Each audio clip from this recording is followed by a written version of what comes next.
자, 안녕하세요. 자, 우리 지난주 했던 거 좀 봐보자고요.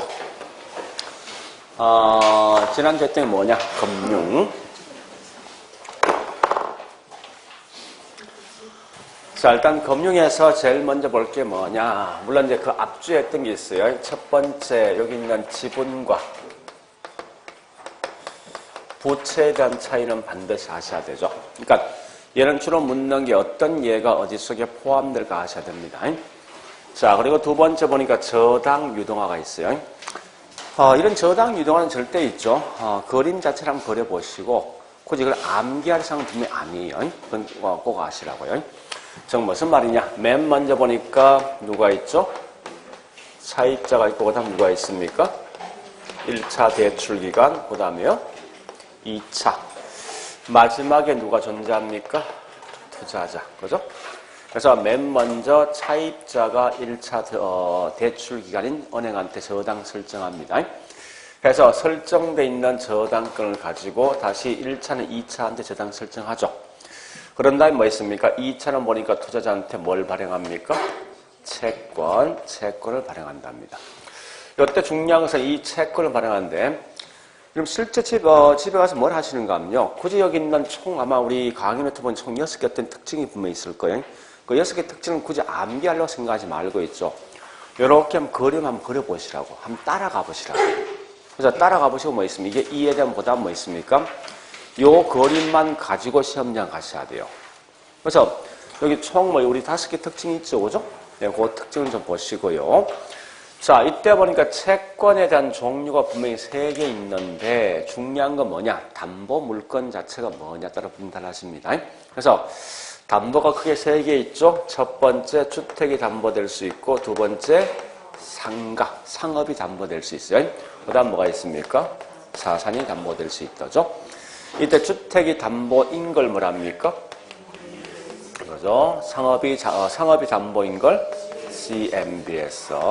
자산이 담보면 ABS겠죠. 이때 보니까 MBS는 다시 크게 두 가지 상품, 총 4개 있지만 크게 2개로 구분하시면 돼요. 그러니까 이 말은 권리나 위험이 누구한테 있을 것인가 묻는 건데 이런 채권 등을 발행했던 사람이 위험이 있을 것인가, 발행자가 위험이 있을 것인가 아니면 투자자가 결국은 위험이 있을 것이 묻는 거예요. 그래서 항상 보니까 MBB는 모든 위험을 누가 따졌습니까? 예, 발행자들죠. 거꾸로 MPTS는요, 예, 투자자. 요 2개 합친 게 뭐죠?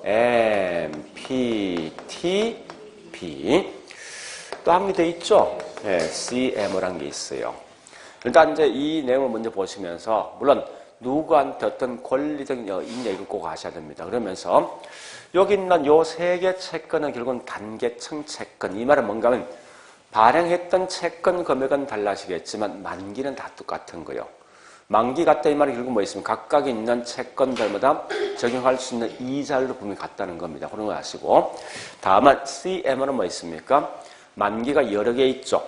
이 말이 결국 뭐 있습니까? 여러 개 트렌치가 분명히 있다는 거예요. 그럼 각 트렌치마다 뭐 있습니까? 적용될 수 있는 이율도 분명히 차이가 있다는 점 아셔야 됩니다. 자, 일단 이렇게 좀 아시고요. 그 다음에 이제 세 번째 볼 게 뭔가 하면 예, 부동산 투자 신탁인 뭐가 있습니까? 리츠. 자, 리츠가 있는데, 리츠는 반드시 볼 게 크게 3개 있어요. 자기 관리가 있고, 위탁 관리가 있고, 기업 구조적 3개 있죠. 요 3개를 항상 동시에 갖다 놓고 비교하셔야 됩니다. 그래서 우리 전에 표가 있는 그 표를 보시면 반드시 비교하셔야 돼요. 하시면서 동시에 뭐 있습니까? 비교했으면 그 다음에 우리 법 조문이 있죠. 그죠? 지난주 분명히 내드렸습니다. 그 법 조문이 내용 꼭 기억하셔야 돼요. 꼭 이쪽 보시라고. 이건 무조건 시험 나올 거니까요. 물론 한 개 더 있지만 이건 제가 빼버렸어요. PF란 걸 빼버렸어요. 워낙 이거 수업 많이 하다 보니까. 자, 그리고 네 번째 한국의 부동산 금융이 크게 2개 있어요. 첫 번째, 젊은 계층이 집을 사기 위해서 돈을 빌려가는 게 보금자리죠. 거꾸로 두 번째 뭐 있습니까?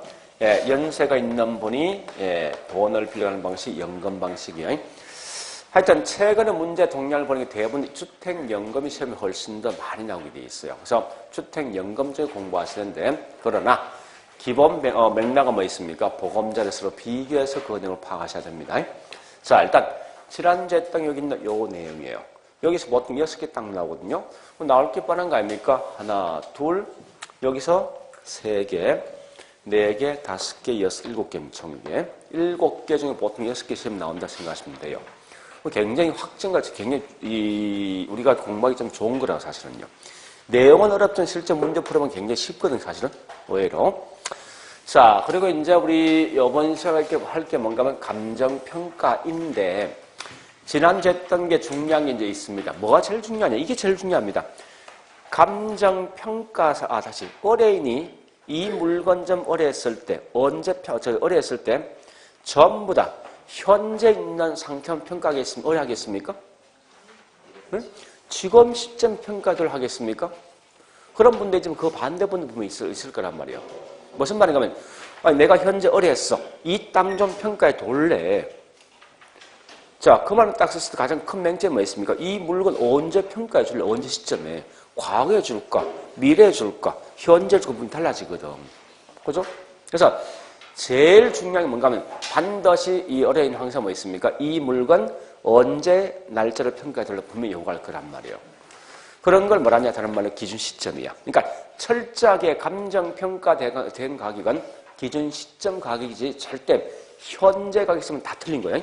아까 설명했어. 내가 분명히 뭐 했습니까? 어떤 사건, 소송 관련돼 있는 문제 때문에 이 감정평가 의뢰하면 결국 이거 뭐예요? 과거지. 그죠? 반대가 뿌려 뭐 있습니까? 앞으로 이 땅을 살 건데 어떤 건물을 지어주면 어떨까 판단해서 이건 미래 아닙니까? 그러니까 전부 다 각 개인의 어떤 사정 때문에 이 감정평가를 보니까 과거에 평가할 수도 있고 현재 평가할 수도 있고 미래 평가할 수도 있어요. 그런 결과 이 한마디로 뭐 있습니까? 감정평가 시점이 다 달라진단 말이에요. 그러니까 이걸 전부 다 묶어서 뭐하냐? 감정평가된 가격은 반드시 기준 시점 가격이지 우리 뒤에서 하겠지만 어떠한 경우가 되어진다 하더라도 감정평가 딱 나왔을 때 현재 시점 수적 다 틀린 거야. 무조건. 그래서 다만 이때 기준 시점 반드시 언제입니까? 평가사가 확인한 내용만 평가한다고. 그 말이 뭔데? 가격, 조사, 완료한 날로 한다는 거예요.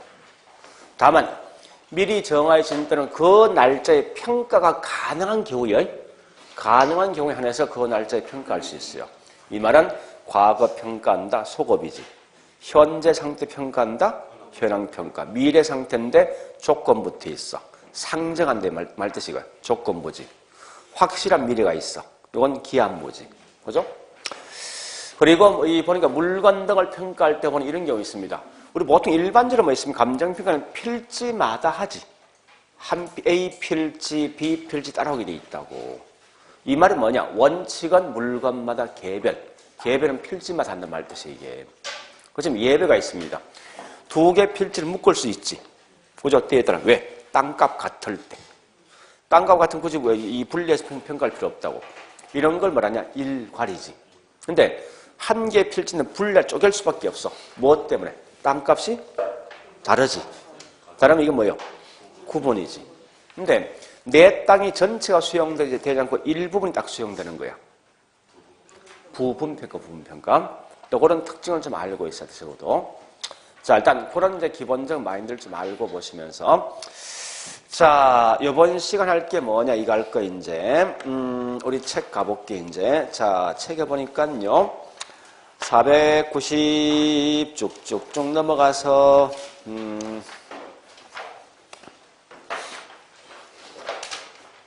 예. 509페이지부터 시작합니다. 509페이지. 그러니까 지금부터는 결국은 감정평가, 결국은 본게임, 본게임. 그래서 우리 항상 감정평가 각각 있는 패턴을 좀 구분하시는데 509페이지요. 자, 일단 제목이 뭐냐 이 말입니다. 감정평가할 때 평가서는 자기 마음대로 평가하지 말고 항상 정해진 원칙이 있어. 그 원칙에 맞춰서 평가해 달라는 겁니다. 이 원칙이 딱 한 개만 있는 게 아니라 여러 개의 원칙이 있다 해서 한자에서 여러 개 채자를 쓰다 보니 가격제 원칙이라는 용어를 쓴답니다. 자, 요거 공부하는 방식은요. 네, 우리 강의 노트 66페이지입니다. 66페이지인데 공부하는 방식은 사실은 굉장히 쉬울 수가 있어요. 무슨 말인가 하면요. 우리 옛날에 간 적 있죠? 투자에서 투자 위험에 대한 유형한 적 있지, 유형. 사업상 위험은 항상 뭐 들어와야 돼? 사업상 위험은 무조건 뭐 들어와야 돼? 뒤에 설명이. 사업 들어와야 되지. 그지? 법률상 위험은?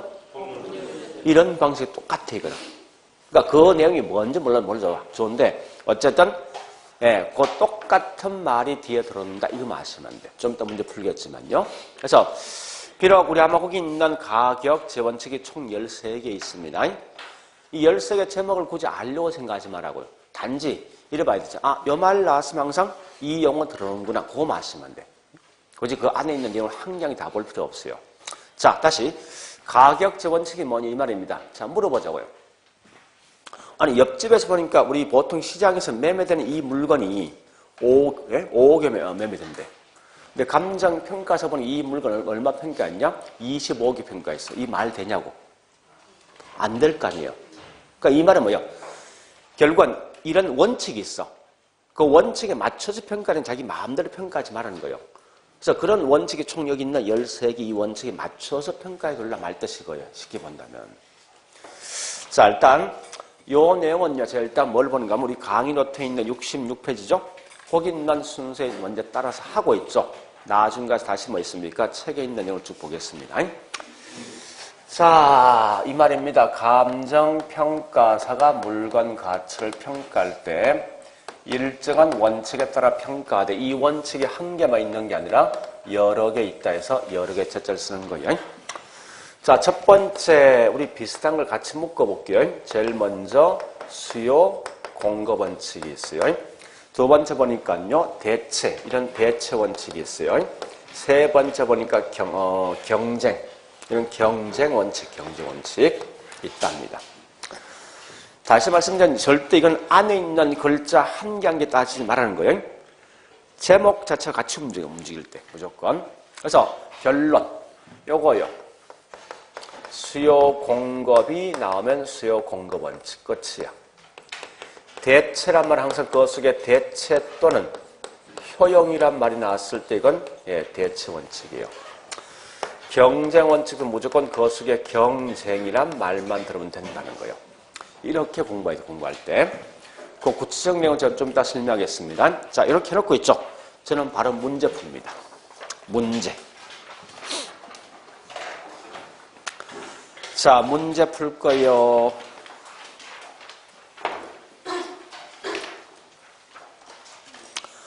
일부러 과거에 나왔던 기출문제를 제가 쭉 보여줄 거예요.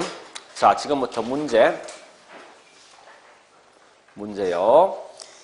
자, 1번에 2번, 2번에 4번, 3번에 4번. 세 개 다 제목이 뭐예요?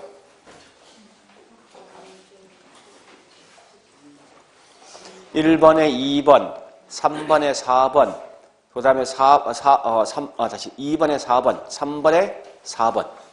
세 개 다 뭐예요? 경쟁 원칙이죠? 자, 일단 쭉 보시면서 3번에 4번부터 할게. 그 속에 뭐 들어와 있습니까? 경쟁 들어와 있지? 이거 맞는 거야? 맞는 거라고요? 다시 그러면 2번에 4번 가볼게. 설명 쭉 되게 뭐 들어와 있어? 키워드가? 2번에 3번이가 설명 쭉 된 키워드가 뭐 이거 속에? 경쟁 들어왔잖아, 분명히. 그죠? 거기 무슨 원칙이에요? 경쟁 원칙이지. 다시 1번에 2번 가봐. 앞에 무슨 원리? 그럼 뭐 들어와야 돼? 있어? 없죠? 이 끝이 이게. 이렇게 문제 푼다는 거예요. 그러니까 문제 풀 때 제일 중요한 뭔가 하면 키워드를 찾는 키워드. 네? 그럼 결국은 다시 해볼게요. 자, 거기서 뭘 보는가 하면요. 이걸 다시 보겠습니다.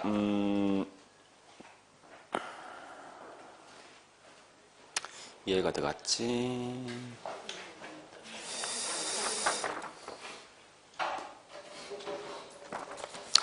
자, 일단 그 정도를 보시고 우리 한 번 더 할게요. 자, 뭐가 있는가 하면요. 2번 아니다. 3번에 1번 갑니다. 무슨 원칙이에요? 그 속에 뭐 나와야 돼? 대체 또는 효용이 있습니까? 글자가? 있습니까? 있으면 맞는 거예요. 그러니까 이 말은 뭐예요? 절대 안에 글자 다 따지지 말라는 거예요. 키워드가 뭐냐 이것만 가져가시라고. 이게 실제 기출된 문제 전부 다 이거. 그러니까 기출된 문제를 보여줄 목적은 뭔가 하면 이렇게 시험 나오니까 의심하지 말고 무조건 키워드를 그냥 따라가시라는 거예요. 말뜻이. 그죠? 자, 그럼 이어보세요. 이제 설명드릴게요. 이제 이어보세요. 자, 우리 보통 부동산 매매할 때 누가 있어야 돼요? 수요자와 공급자 있어. 근데 얼마 전에 보니까 옆에서 어떤 물건이 매매되었어. 수요자와 공급자가 정상적으로 매매된 게 5억이었어. 근데 감정평가에서 그 물건 20억 평가해서 말 되냐고. 말 안 될 거 아니에요. 이 말은 뭐예요? 평가사 네가 평가할 때 시장에서 정상적인 수요자 공급자 입장을 고려해서 평가하는 게 말뜻이. 이게 수요 공급 원칙이기 말해서. 한 번 더 할게요. 이 대체 원칙이 이 말 아닙니까? 옆집에서 똑같은 아파트 단지가 있어요. 40평인데 801, 802호가 있단 말이에요. 있는데 801호가 얼마 전에 5억에 매매되었어. 근데 내 집은 대충 얼마 되게 802호는? 대충 5억이죠. 근데 평가에서 25억이 평가했어. 이렇게 하지 말라는 거지. 말뜻이. 그죠? 이 말뜻이 그거예요. 자, 따라서 해볼게요. 이제 이 말입니다.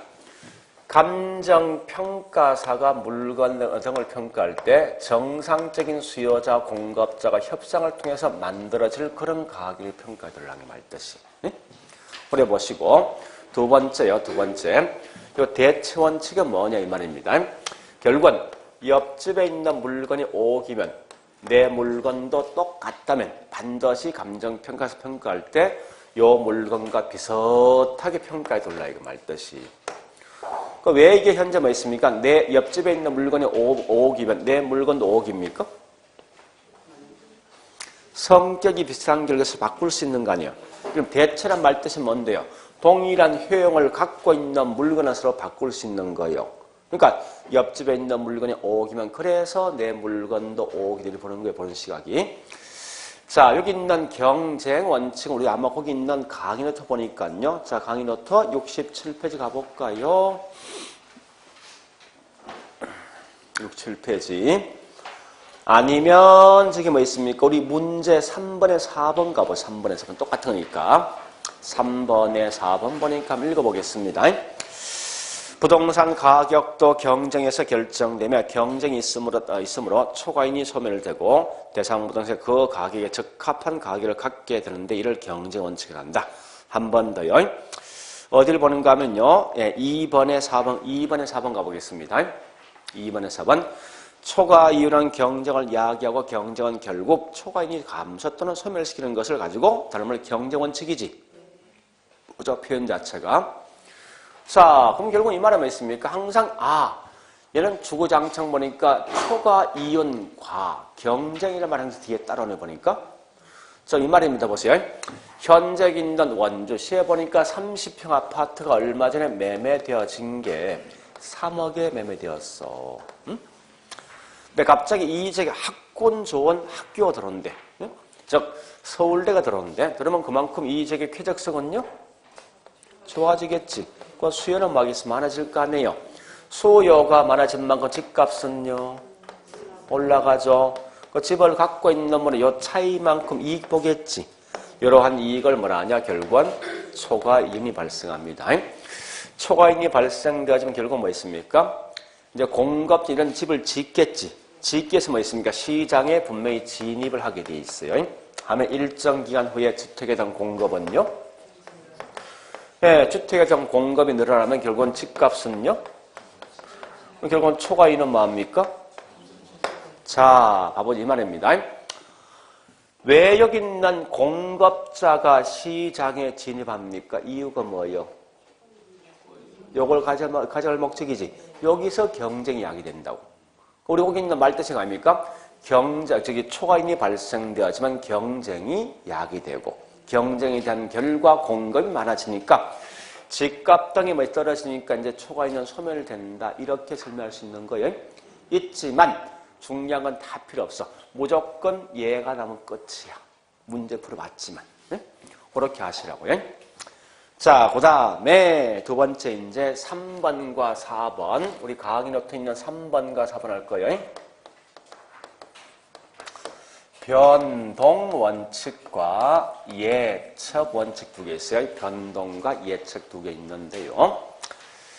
자, 일단 여기 변동과 예측인데 먼저 우리 지금 하고 있는 게 무슨 원칙 하겠습니까? 가격 재원칙이지. 그죠? 물어보자고요.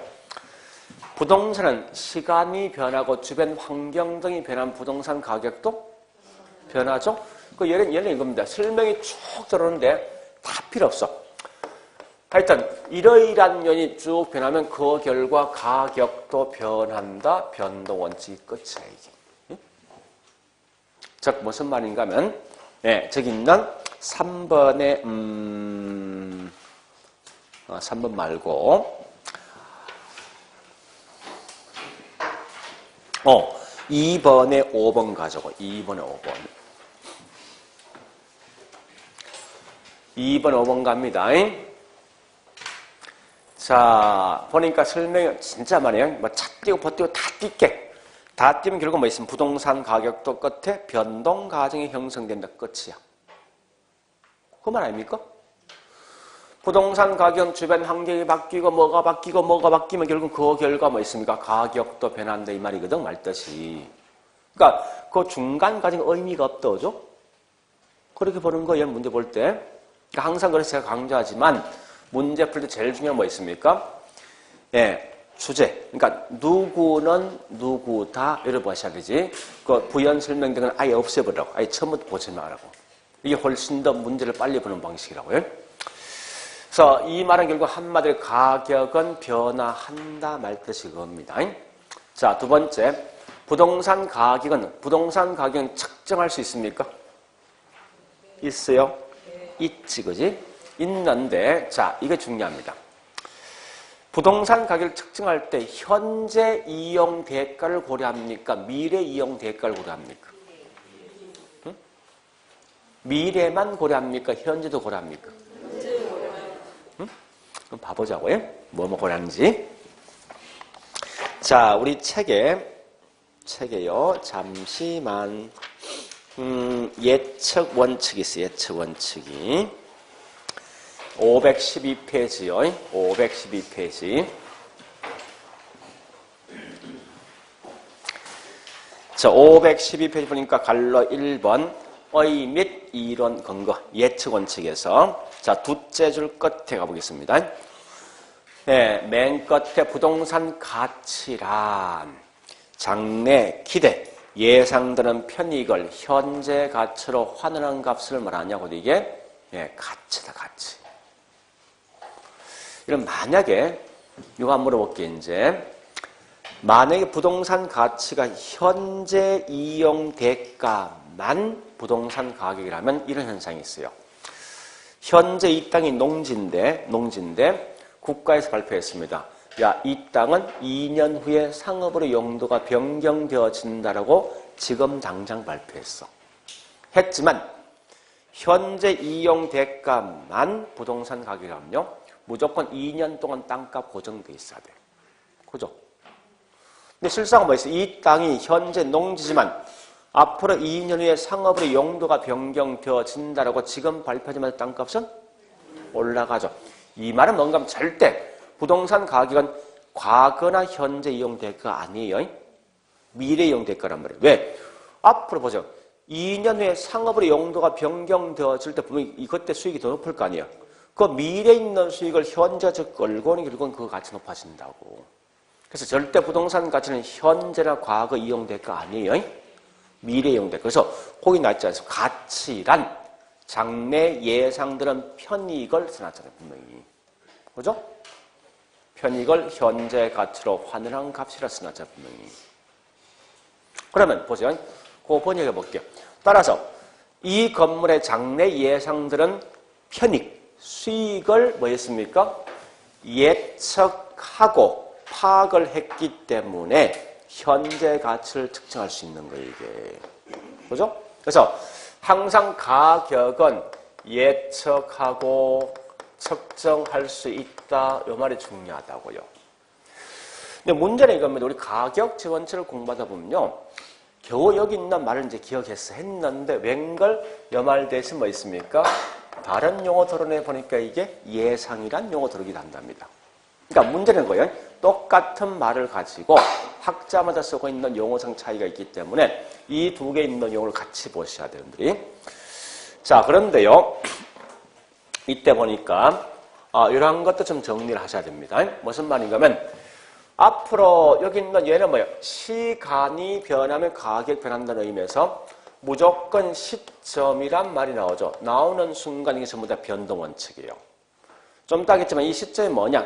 기준인 시점 또는 뭐 있습니까? 시점 수정입니다. 하여튼 시점이란 말만 들으면 무조건 전부 다 이건 변동가스로 관련되어 있다 보시고요. 두 번째 뭐 있습니까? 얘는 아까 했지만 가치 개념과 서로 관련된 말은 전부 다 예측 원칙과 서로 관련되어 있다라고 보시면 돼요. 자, 그 다음요.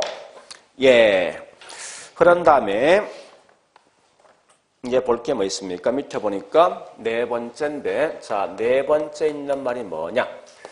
이 말입니다. 수익 최정 체감 법칙이 있고요. 그 다음에 기여 원칙이 있고, 그 다음에 D장 가보니까 수익 배분 원칙. 수익 배분이 있어요. 이 기여란 말과 똑같은 말이 뭐냐? 공헌이라고요.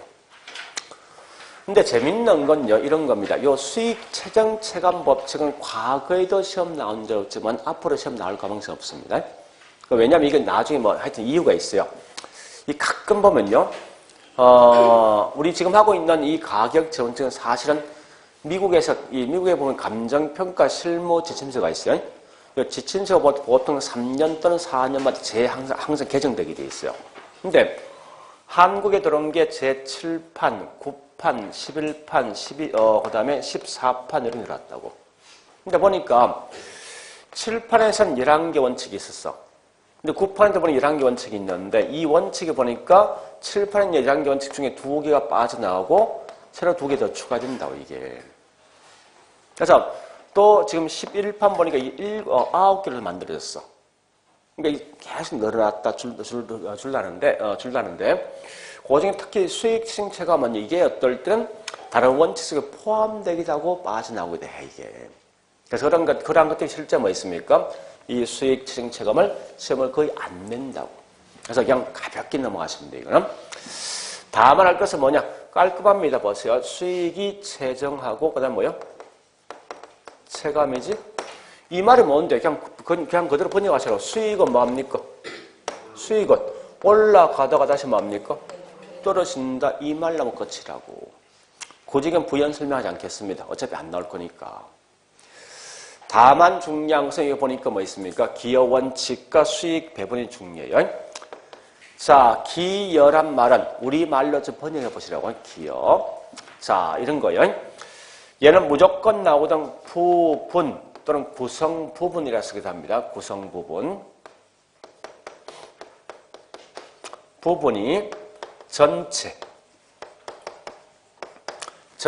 어느 정도 기여 또는 공헌할 것인가 요거 묻는 거예요. 자, 보세요. 이런 거예요. 다시 보세요. 현재 보니까 어떤 건물이 4층짜리 건물이 있어요. 이 건물 전체 있는 가격이 현재 얼마인가 하면요. 10억. 네? 10억 정도 하고 있다. 10억 정도. 전체 물건이. 이때 보니까 이 10억에 영향 주는 게 각각에 있는 구성 부분, 토지가 1층이, 2층이, 3층이 각각이 어느 정도 영향 줄 것인가 알아보는 거예요. 알아보니까 여기 있는 토지는 현재 4억 정도 영향 주고, 그 다음에 그 1층은 보니까 2억 정도, 얘가 2억 정도, 얘가 뭐 있습니까? 1억 이렇게 영향 준답니다. 만약에. 그러면 지금 쓰고 있는 기여란 말 뜻이 뭐 있습니까?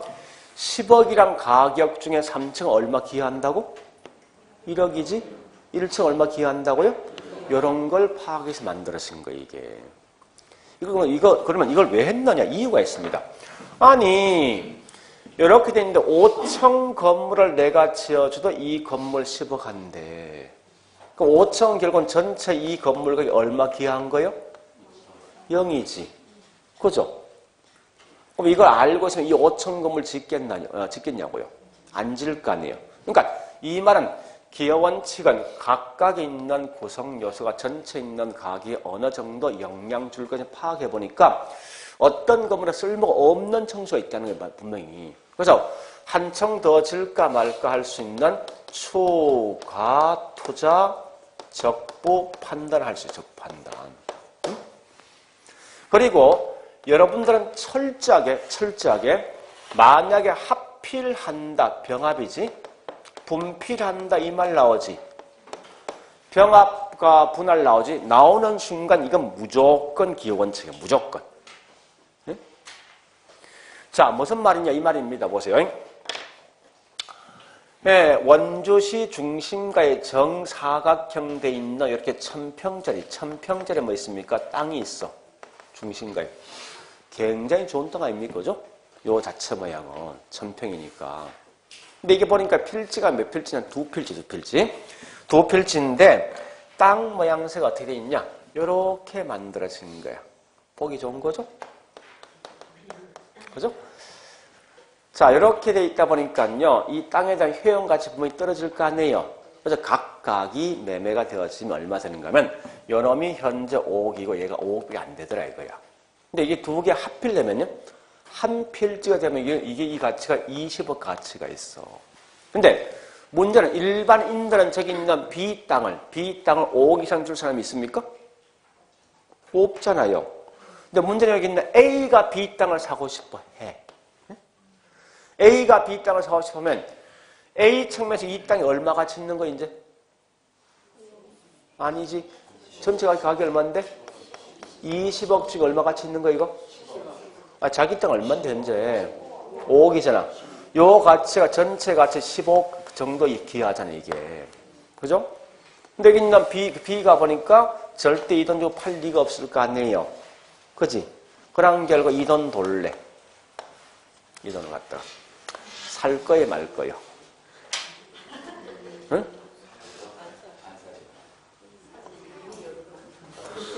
이 사람은 보세요. 이 사람 현재 뭐 있습니까? B 땅이 얼마 가치 있는 거예요? 자기 측면에서는 15억 가치가 있다고. 또 얼마 주고 사는 겁니까?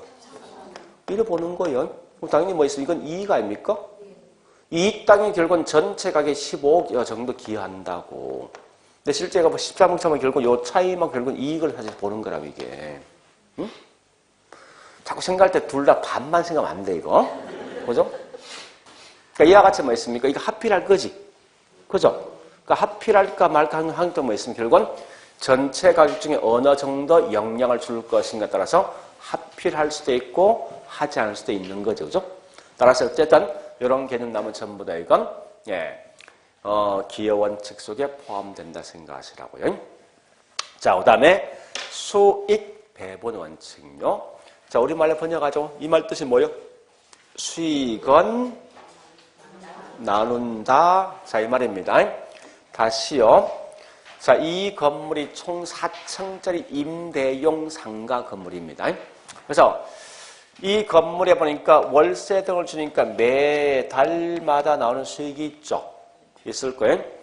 이 수익은 전부 다 주인 몫입니까? 몽땅 다? 그건 아니겠지, 그죠? 즉, 뭐 있습니까? 이 나오는 수익 가지고 밑에 있는 수의실 직원 월급 줘야 되지. 나 은행 돈 빌려서 이자 줘야 되죠? 그러니까 이런 등등의 모든 비용을 빼고 남는 이익이 누구 거예요? 주인 몫이지. 남는다, 이게 뭐죠? 잉여예요, 잉여. 그래서 잉여 생산 원리라 쓴다고, 이걸. 그러면 얘는 뭐냐? 이래 보셔야 돼요. 우리가 알고 있는 생산 요소 3요소가 뭐가 있습니까? 뭐가 있습니까? 또요, 토지, 또 뭐 있지? 경영이지. 그러니까 이 말입니다. 이 건물에 나오는 임대 수입은 각각의 생산 요소에게 분배해 준다. 이게 수익 배분 말 뜻이고요. 그러면 이런 굳이 다 할 필요 없어. 노동 자본 이딴 말 나오지. 나오는 순간 무조건 수익 배분이에요. 그렇게 내용 판단하시라고요. 자, 물론 뒤에서 하겠지만요. 요것 때문에 파생된 특징이 뭐 있는가 하면 잔여법의 이론적 근거. 자, 잔여법의 이론적 근거 될 것이고 또한 야채 수익 분석법, 수익 방식의 수익 방식의 이론적 근거가 되어진답니다. 일단 이렇게만 좀 기억하셔야 되겠네. 자, 그다음에 마지막 갑니다. 그럼 제일 중요한 게 뭐냐? 이거 균형 원칙과 그다음에 적합력. 제가 있죠. 우리 8회 때부터 작년까지 있는 문제를 쭉, 최근에 하면서 쭉 분석해 보니까요. 요 가격 재원칙 중에서 정답을 가장 많이 좌우했던 게 누구냐? 요 두 놈이야. 이 두 놈이 전체 우리 한 열 몇 번 났을 그 중에 이게 한 70% 여기 답이 나오더라고. 이 말을 거꾸로 말하면 뭐 있습니까? 시간적 여유가 없고 모르면 찍으라 이런 얘기다. 그만 확 맞출 확률이 높으니까. 실제 얘가 답이 되는 확률이 제일 많습니다, 실제. 그래서 또 시험을 낼 때 이거 답을 만들 이유가 충분합니다, 사실은요. 자, 잘 보세요. 이제 이 말입니다. 균형과 적합이란 것은 여러분 조심할 게 이겁니다. 얘는 절대 있죠. 요 말이 나왔다 해서 균형 쓰면 안 돼, 이제는. 다른 건 앞에 보니 똑같은 말 들어주면 얘는 절대 균형이 들어갔다 해서 무조건 균형의 원칙이 분명히 아니라는 거예요. 얘는 균형은 균형이나 적합이 둘 다 쓸 수 있는 거예요. 그러니까 둘 다 균형이 되어질 때 가장 높은 가치를 가진다 이 말이 말뜻이. 그런데 무슨 차이냐? 이 차이예요. 얘는 보니까 전부 다 내부에 대한 설명이 들어왔을 때가 균형이고 얘는 반대로 뭐 있습니까? 외부에 대한 설명이 들어왔을 때가 적합이다. 이걸 아시라고. 가장 구분 기준이 좋은 건 뭐냐? 이 두 개예요. 그래서 결국은 내분대 내부 구성 요소 간의 균형이 되어질 때 가장 높은 가치를 가지는 거예요. 좀 더 설명했지만 같은 말이 뭐냐? 이 내부를 빼버리고 있죠. 그냥 투입 비율 간이란 말씀, 투입 비율. 이런 말 나왔을 때 이게 균형 원칙이랍니다. 그 다음에 적합이라면서 외부 환경과 서로 관련됐다든지 외부 환경이 뭐냐? 결국은 시장 수요와 일치한다. 이런 말이 들어왔을 때 이건 전부 다 적합 원칙과 서로 관련돼 있다라고 보시라 볼 때. 자, 무슨 말이 이겁니다. 보세요. 우리 학원이 있어요. 학원이 있는데 이 학원 안에 있는 내부 구성 요소가 가장 알맞게 배치되어 있을 때 가장 높은 가치를 가진다고요. 무슨 말인가 하면 20평 아파트가 있어. 방 3개짜리 더 비쌉니까? 방 4개 더 비쌉니까? 응? 3개지. 그죠? 80평이 있어. 방 2개가 더 비쌉니까? 방 한 4개, 5개 더 비쌉니까? 그죠? 그러니까 이와 같이 내부에 있는 구성 요소가 가장 알맞게 배치될 때 가장 높은 가치를 가진다는 거예요. 거꾸로 적합이라는 것은 나하고 주변 환경이에요. 주변 환경. 그래서 내 건물은 주거인데 외부가 공장일 때 주거일 때 분명히 내 가격 차이죠. 이와 같이 외부 환경과 서로 비교한 걸 뭐라냐? 다른 말로 이게 적합 원칙과 서로 관련되어 있다 보시면 되겠습니다. 자, 일단 이걸 먼저 아셔야 분명히 중요한 것은요. 그러면 내부에 있는 구성 요소가 적합, 어울리지 않을 때가 있어요. 어울리지 않는단 말은 그만큼 이 건물 가격은요 떨어지겠죠. 감가가 될 수밖에 없다고요. 자, 좀 이따 하겠지만요. 우리 감가 요인은 크게 세 개 있어요. 물리적 감가가 있고, 기능적 감가가 있고, 경제적 감가 세 개 있습니다. 그러면 이때 물리적 감가는 뭐냐? 이 건물의 껍데기가 문제 있는 거. 즉 우리가 알고 있는 이 건물이 노후화된다, 마모된다, 파손된다, 손상된다. 이게 물리감가입니다. 그리고 그 다음에 기능은 이 건물 내부 안에 있는 문제가 뭐냐고 이게 기능적 감가에 쉽게 말해서. 그러니까 아까 설명드린 거 아닙니까? 네, 건물 안에 있는 거, 이 건물이 20평인데 방이 5개다 좀 과한 거지. 그죠? 또 이 80평인데 방이 2개다 좀 부족한 거죠. 이와 같이 과대, 과소, 설비, 투자 등등이 지금 뭐냐? 이게 기능감가예요. 거꾸로 경제감가는 내 부동산과 주변 환경이 서로 어울리지 않는 걸 뭐라냐고 이게 경제적 감가라고 보시면 돼요. 자, 그러면 이때 중요한 거 이거 묻습니다. 균형이란 것은 내부, 외부. 균형 원칙. 내부지. 내부와 서로 관련된 감가 뭐요? 이래 보는 거예요. 그 다음에 적합이란 말은 결국은 외부지, 외부? 그죠? 외부와 서로 관련돼 있으니까 이게 무슨 감가? 외부, 외부. 경제적 감가와 서로 관련되어 있다고. 비록 13개 원칙이 있지만 여러분들 여기 있는 총 10개 정도만 기억을 하시면 되겠습니다. 10개 정도만. 자, 일단 여기까지 봤으면 됐어요. 그럼 지금부터 책에 있는 내용들 중에서 중요한 걸 좀 체킹 좀 하고 체킹 좀.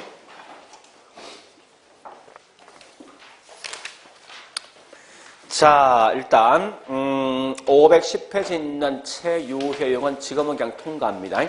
나중에 문제 풀 때 좀 따로 풀어드리겠습니다. 넘어가고 512페이지 예측 원칙 가보니 예측 원칙. 자, 어이에서 첫 번째 뭐 있습니까?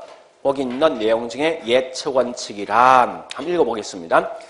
부동산 가치는 과거나 현재 유형성에서 결정되는 게 아니라, 그죠? 예, 장래 유형성에 대한 예상에 근거한다. 즉, 곧 부동산 가치란 장래 예상되는 편익을 현재 가치로 환원한 값. 이런 말이 나오거든. 이건 예측이야. 그러니까 안에 있는 글씨에서 과거니 현재니 미래 할 필요 없어. 그러니까 지금 장래실 목적 아니니까. 이렇게 설명되어진 얘가 누구 집 자식이 중요하니까. 자, 그 다음에 예, 그래서 거기 있는 갈로 3번 감정평가 활동에 대한 적용이 적용. 자, 적용 중에서 거긴 그냥 넘어갑니다. 그 다음에 자, 이 양갈로 3번 변동원칙. 자, 변동원칙도 뭐 있습니까? 설명이 쭉 돼 있지만요. 한마디로 뭐 있습니까? 열어보시면 돼요. 둘째 줄 끝에 보니까 부동산 가치도 변동한다. 끝. 여기. 변동한다.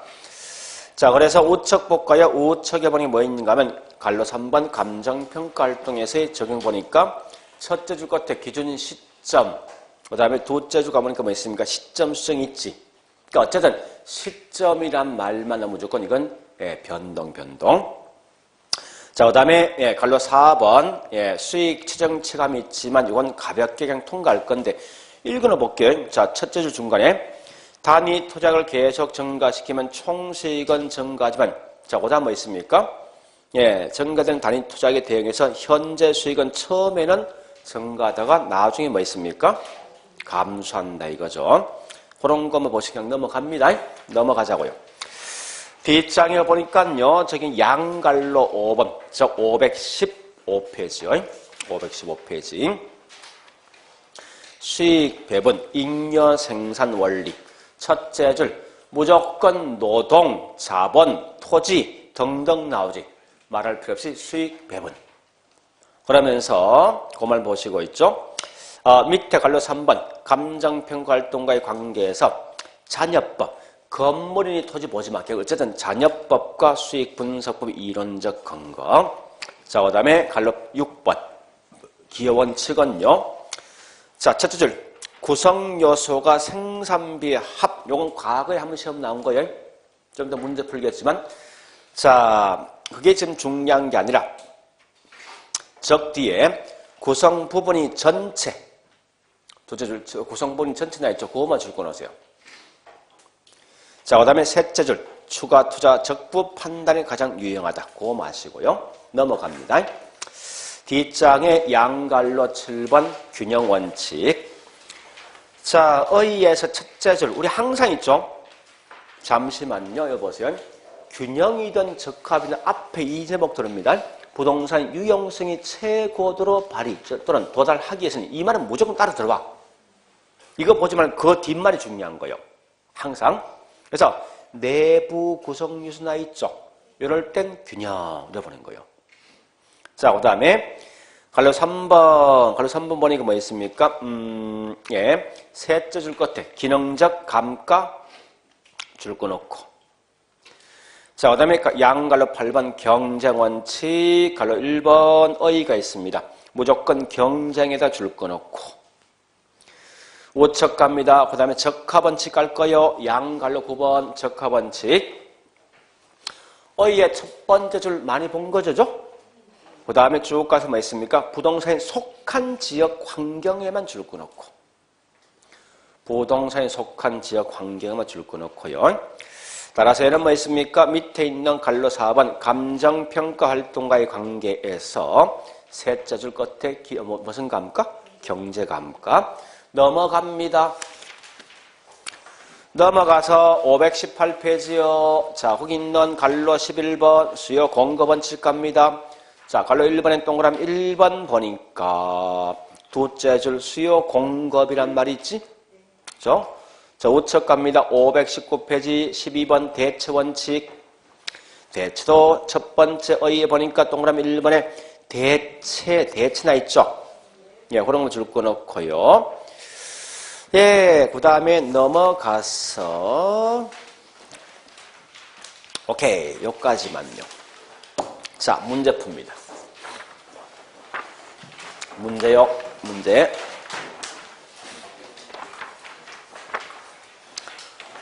1번. 자, 1번에 1번, 이건 과거에 16회 때 나왔던 질문이에요.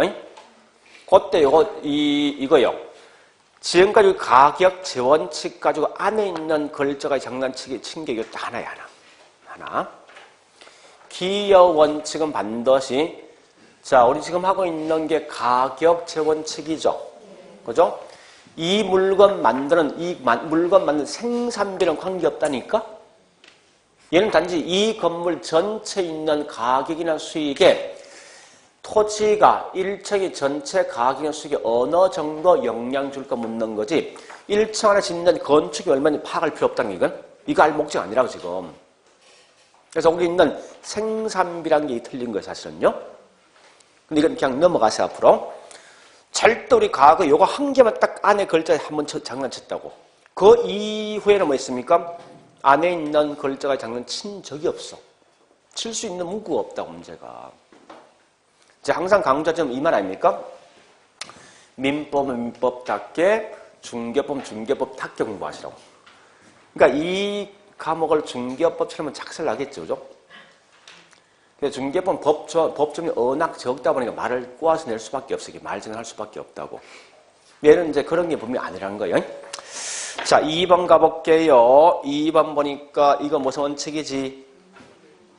아니, 안에 이제 내용 보고. 무슨 원칙?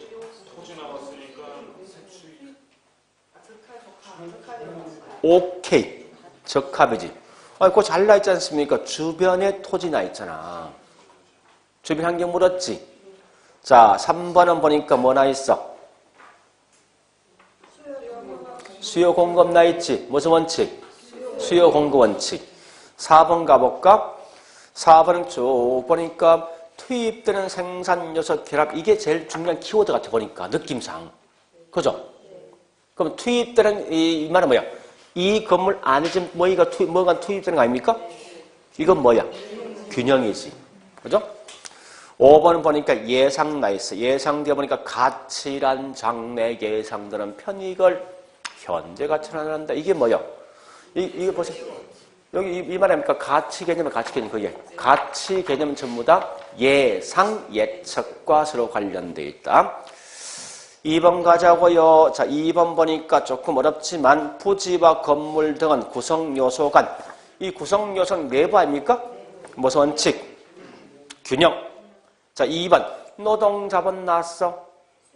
수익 배분이지. 3번 가자고요. 3번 보니까 쭉쭉쭉 가서 뭐 있습니까? 환경, 지역 환경 나 있네. 주변 환경이지. 적합이지. 5척 갑니다. 4번 경쟁이고 5번 변동이죠. 자, 문제 3번 갑니다. 3번에 1번 했고 2번 갑니다. 균형 나 있는데 쭉쭉쭉 가보니까 뭐 물었어? 키워 뒤에는. 외부 환경이잖아. 그 무슨 원칙? 적합. 그 다음에 3번 보니까 기여원칙 나 있는데 구성요소 1층이, 2층이 전체에 기여한 거. 기여원칙이지. 그죠? 그 다음에 3번 가보겠습니다. 했고 4번 변동이라는 것은 그럼 용도 등이 바뀌면 부동산 가격은 바뀌지. 위치가 변하면 가격도 바뀌지. 그런 결과 뭐 있습니까? 이건 변동가치로 관련된 거예요. 자, 그 다음 넘어가자고요. 넘어가서 보니까 아주 심플하게 이렇게 시험 낸 게 한 두세 번 됩니다. 자, 관로 쓰게 뭐 들어갈래? 물었어. 1번 무슨 감가? 관련된 거 균형원칙이지. 두 번째 경제감가 무슨 원칙? 적합. 세 번째 시점. 시간이 변하면 가격도 변한다 이거지. 변동원칙. 자, 5번 가보자고요. 5번 보니까 자, 이런 거 나오면요. 뭘 보는가 하면 여기 보세요. 설명 자체가 먼저 판단하셔야 돼요. 이 내 건물 안에 있는 걸 설명할 것인가 바깥에 설명할 이거 먼저 구분하시라고. 제일 중요한 것은. 자, 일단 거기 있는 5번 보니까 내 건물 안에 있는 거 설명하고 있습니까? 바깥의 내용 설명하고 있습니까? 바깥이지. 무슨 원칙? 적합이요. 그 다음 6번 가볼까요? 6번은 안, 바깥. 안에 설명하고 있지. 그죠? 무슨 원칙? 균형. 어려운 거 없죠, 이거? 근데 이게 매년 시험 나온다고요? 자, 그래 보시고 좀 쉬었다가 지역 분석과 개별 분석하겠습니다.